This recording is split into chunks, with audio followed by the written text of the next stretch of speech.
अस्सलाम वालेकुम दोस्तों। उम्मीद करता हूँ कि आप खैरियत से होंगे। ये एक गर्मियों की रात थी। मैं हमेशा की तरह शाम होते ही दौड़ने के लिए निकलता था। मेरा रास्ता पार्क से होते हुए जंगल में दाखिल होता है।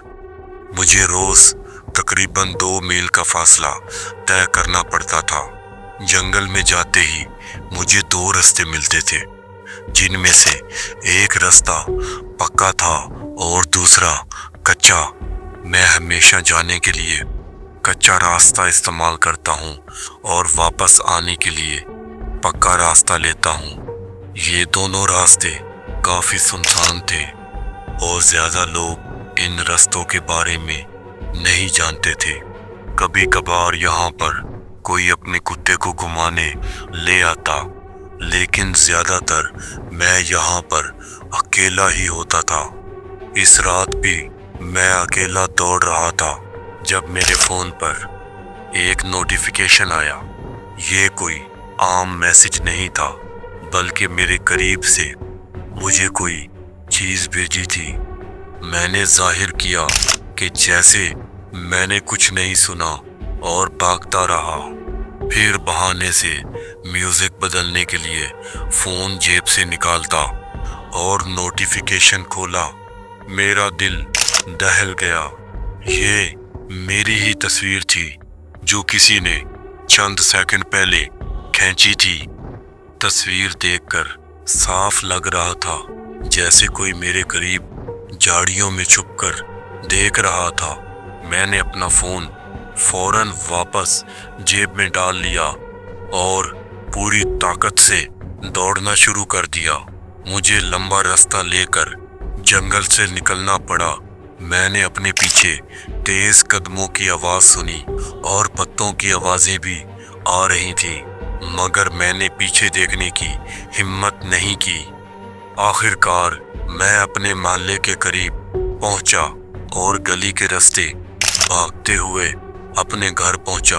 आखिरी आवाज़ जो मैंने सुनी वो मेरे जॉगर से जॉगर टकराने की थी। मैं नहीं जानता कि वो कौन था और मैंने कभी उसे मुड़कर नहीं देखा। मैंने ना ही जंगल में दौड़ने की दोबारा हिम्मत की। स्टोरी नंबर 2, एक और वाकया। जब मैं और मेरा बहनोई अमेरिका के एक सुनसान हाईवे पर सफ़र कर रहे थे, 1 घंटे के बाद आने वाले पहले रेस्ट स्टॉप पर रुकने का फैसला किया। जब हम वहां पहुंचे तो एक अकेली गाड़ी पहले से वहां पर मौजूद थी। हम बाथरूम जाने के लिए दरवाज़ा खोलने लगे, मगर वो लॉक था। अंदर रोशनी थी, मगर बंद होने की वजह से कोई निशान नहीं था। मैंने शीशे के अंदर झांका तो पिछले दरवाजे पर ताज़ा खून के निशानात थे। मैं सुन्न हो गया। मेरे बहनोई ने दरवाज़ा बजाना शुरू कर दिया, मगर मैंने इसे खून दिखाया और इसका चेहरा सफ़ेद पड़ गया। हम फौरन गाड़ी में वापस आ गए और यहाँ से निकलने लगे। तभी मैंने पार्क गाड़ी को गौर से देखा। इस पर नंबर प्लेट नहीं थी। इस पर जगह जगह डेंट पड़े थे और पिछली सीट पर गन पड़ी थी। जैसे ही हम यहाँ से निकलने लगे, मैंने देखा कि रेस्ट स्टॉप का दरवाज़ा खुल रहा था, मगर हम वहाँ रुके नहीं और सीधा आगे बढ़ने लगे। कई घंटों बाद जब हमें सिग्नल मिला तो पुलिस को कॉल की। इन्होंने कहा वो मामला देख लेंगे। कुछ दिनों बाद मैंने पुलिस डिपार्टमेंट से राब्ता किया कि क्या हुआ था, मगर मुझे कभी जवाब नहीं मिला। एक रात मैं अपने घर में अकेला था। मैंने अपने कुत्ते को बाहर जाने दिया और खुद सोने की तैयारी करने लगा। कुछ देर बाद हल्की सी खामोश आवाज़ें आईं। ये आम तौर पर मेरे कुत्ते का इशारा होता था कि वो वापस आना चाहता है।